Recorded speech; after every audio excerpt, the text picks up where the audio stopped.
Have you ever thought about this? Imagine winning a war, and not victory is the very thing that breaks your country in two. It sounds completely made up, right? But that's pretty much exactly what happened to the United States back in the mid-19th century. A huge military win didn't bring everyone together. Nope, it actually put the nation on a direct path to fighting itself. It just seems so backward, doesn't it? I mean, winning is supposed to make you stronger, more unified. But in this case, the prize, all this new land, became a kind of political poison. And the story of how that happened, well, it's one of the most important and honestly surprising chapters in American history. So to really get how the nation just shattered, we first have to look at the cracks that were already there. See, before this war, the United States wasn't this one solid, unified thing. It was more like a country held together by a very delicate, constantly negotiated truce. At its heart, the nation was really split in two. On one side, you had the free states, mostly up in the north, where slavery was illegal. And on the other, you had the slave states down in the south, where the entire economy, the whole social structure, was built on slavery. These two sides were in this constant, really tense political standoff. Okay, so how did they stop this thing from just boiling over into a full-blown conflict? Well, they had this clever, but kind of precarious, political fix called the free state balance. The rule was pretty simple. Every time a new slave state joined the Union, a free state had to join too. This kept the number of votes in the Senate perfectly even, which meant neither side could just pass laws to crush the other. It was basically the one thing preventing an all-out political war. But this whole fragile piece, it was about to be completely shattered. A war fought to expand the country westward was about to throw a wrench into the work so big, so disruptive, that the entire balancing act was just going to come crashing down. The Mexican-American War itself only lasted for a little under 2 years, but for our story, the date that really matters is 1848. That's when the Treaty of Guadalupe Hidalgo was signed. And this wasn't just some simple peace treaty. It was one of the biggest land transfers in modern history. And right here, this is where that victory starts to become a huge problem.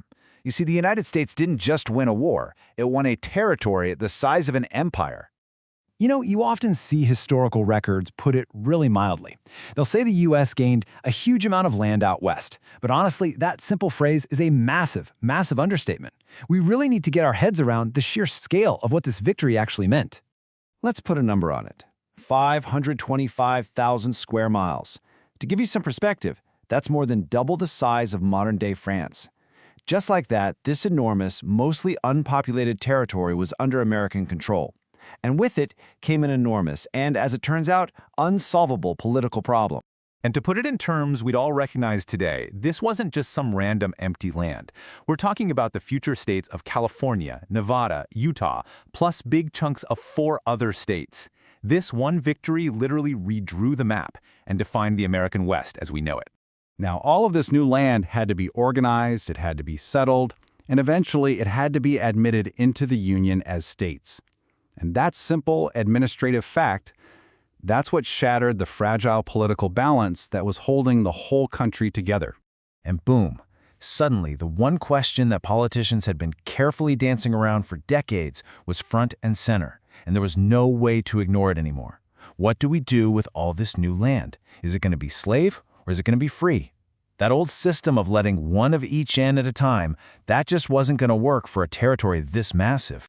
So in the end, it wasn't a general or a battle that lit the fuse for the Civil War. It was geography. The sheer size of the land itself made all the old compromises impossible. The victory created a problem that the American political system was just not built to handle. And you can see the results, the fallout almost immediately. The 1850s became a whole decade of one crisis after another.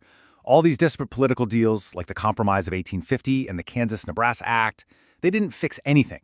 They just kicked the can down the road, made everyone angrier, and led the country straight to the doorstep of the Civil War in 1861. So let's circle all the way back to our original question.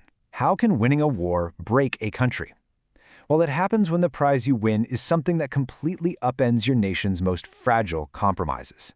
The Mexican-American War handed the United States a prize so huge it forced a final, violent answer to the question of slavery. It really leaves us with a fascinating question to think about, doesn't it? If the U.S. had never gotten all this land, could that fragile balance have actually held? Is it possible the Civil War could have been avoided?